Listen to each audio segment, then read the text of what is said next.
Bom dia, sejam bem-vindos e bem-vindas a mais uma aula de História, aqui comigo, pelo Seduc em Ação. Tudo bem, terceira série? Vamos lá? Começando então, eu sou a Fernanda Serbeto, para você que ainda não me conhece e para você que está sempre aqui, é mais uma vez um prazer estar contigo. Nessa manhã, nós vamos trabalhar com a nova ordem mundial, a globalização. Reparem vocês que recentemente, na verdade ainda está acontecendo em Glasgow, na Escócia, assim como acabou de acontecer na Itália também, o fórum reunindo os líderes dos 20 países mais desenvolvidos ou considerados também em desenvolvimento, não é mesmo? Incluindo o Brasil. E nesse momento está acontecendo então toda uma discussão em torno da questão climática do planeta. Discussões que envolvam o globo terrestre. Não apenas mais vislumbrando fronteiras, não apenas mais vislumbrando nacionalismos ou patriotismos, mas vislumbrando interesses de ordem econômico, social, cultural, político, tangentes ao planeta Terra. E pensando nisso, as habilidades que nós vamos trabalhar estão presentes na nossa matriz e elas consistem em identificar, a partir de documentos de natureza diversa, o processo de globalização da economia e seus principais efeitos sobre a sociedade brasileira. E ainda, compreender o processo de globalização da economia. Avançando, para a gente ser breve, pensando num conceito de globalização, e os franceses também trabalham com o conceito de mundialização, veja você que ele vai consistir justamente nessa lógica de aproximação entre diversas sociedades, diversos países, diversas nações por todo o mundo, tá? Pensando exatamente nos âmbitos econômico, social, cultural e político, como eu havia colocado para vocês, mas com uma tônica muito grande na integração de mercados. Tá? E ainda, globalização é uma novidade, é um fenômeno histórico inerente ao século XXI, finais do século XX, veja você que não, é um processo gradual, é uma lógica que a gente vem observando no próprio ser humano desde a pré-história. Caso você tenha oportunidade, o Yuval Noah Harari trabalha na sua obra Sapiens, todo esse processo de evolução da espécie, da nossa espécie, e como a nossa espécie se disseminou pelo planeta ao longo de milênios atrás. A interação biológica, a interação climática, ambiental e como tudo isso foi construindo a humanidade. E ainda, nós pensamos também em considerar as grandes navegações, no momento, então, em que nos séculos XV, XVI, os europeus, principalmente portugueses, espanhóis, posteriormente ingleses, franceses, holandeses, desbravaram os oceanos de todo o nosso globo terrestre, estabelecendo áreas de influência, áreas de controle, áreas de exploração, as suas colônias. E assim também surgiu o Brasil, não é mesmo? E ainda, esse processo de globalização tendeu a crescer, tendeu a uma evolução em razão da Revolução Industrial. E, novamente, territórios controlados por nações enriquecidas vão se estabelecer, ou vão se reestabelecer, ou vão permanecer. Outros vão galgar os seus processos de independência, até para que se tornem mercados consumidores em potencial. E ainda vislumbramos esse processo agora de uma forma muito mais tangível para os nossos olhos, para os nossos ouvidos, além da gente considerar toda essa tendência virtual, toda essa tendência da inteligência artificial, toda essa tendência da microtecnologia, da microeletrônica, da robótica, da informática, que nós já havíamos considerado em aulas anteriores. E ainda temos aqui vários símbolos que vão representar o que está acontecendo agora no planeta. Nós temos, então, a União Europeia, que reúne as nações da Europa, vislumbrando ali a construção de uma área de livre comércio. De igual modo, nós percebemos também o NAFTA, que reúne as nações da América do Norte. Vemos também a Liga Árabe, vemos também o Mercosul e ainda a APEC, que vai reunir as nações da Ásia.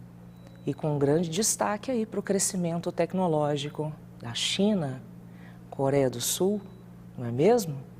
E assim a gente percebe essa tendência do que chamamos de globalização. Pensando na globalização dos mercados, na interação dos mercados, na interação entre as empresas, os grandes conglomerados empresariais que vão exercer o controle sobre essas grandes nações, sobre esses territórios controlados, sobre esses avanços tecnológicos. E esses grandes conglomerados empresariais podem ser classificados em trusts, cartéis e holdings. Muitos deles são conhecidos por nós, talvez não com esse conceito tão específico, mas nós percebemos que são empresas de grande potencial e que exercem um grande controle econômico, ideológico sobre muitos lugares, sobre continentes em todo o globo terrestre, não é mesmo? Pensando nisso, vamos lá, vamos conceituar. Quando é que eu tenho um cartel? O cartel não é muito bem quisto pela OMC, tá? A Organização Mundial do Comércio. O cartel consiste numa união nem sempre legalizada de empresas para segurar o preço de um determinado produto no mercado. Empresas que deveriam concorrer entre si constroem o cartel para proteger o preço do produto que comercializam. Muitas das vezes, como eu te coloquei, não é uma operação muito bem quista pelos órgãos internacionais. Temos ainda, muito comum, os trusts, aquelas empresas, grandes empresas, que outrora eram concorrentes, empresas, então, que fabricam produtos diversos, que realizam, que operam serviços diversos, mas se reúnem como forma de controlar o mercado, tá? Para a gente pensar num exemplo simples que nós temos por aqui, você conhece a Unilever. A Unilever reúne várias empresas do setor de alimentação, do setor de materiais de limpeza, do setor de materiais de higiene, entre outras grandes transações que ocorrem. Isso é a formação de um trust, quando você forma esses grandes conglomerados para exercer o controle do mercado. E ainda, nós temos também as holdings. As holdings consistem também em agremiações de empresas, em formações de grandes conglomerados, mas normalmente as holdings se configuram dentro da lógica da compra e venda de ações, muito comum entre os bancos. Quando a gente ouve falar que o Banco Itaú comprou o Banco Unibanco. Pois é, isso consiste num processo de compra de ações, justamente para que essas empresas se fortaleçam e consigam controlar grande fatia dos mercados, não só no nosso país, não só no nosso continente, mas não raro em outras porções do globo terrestre, dando consistência para o conceito que a gente está enfatizando aqui, a globalização. Avançando, veja você essa charge.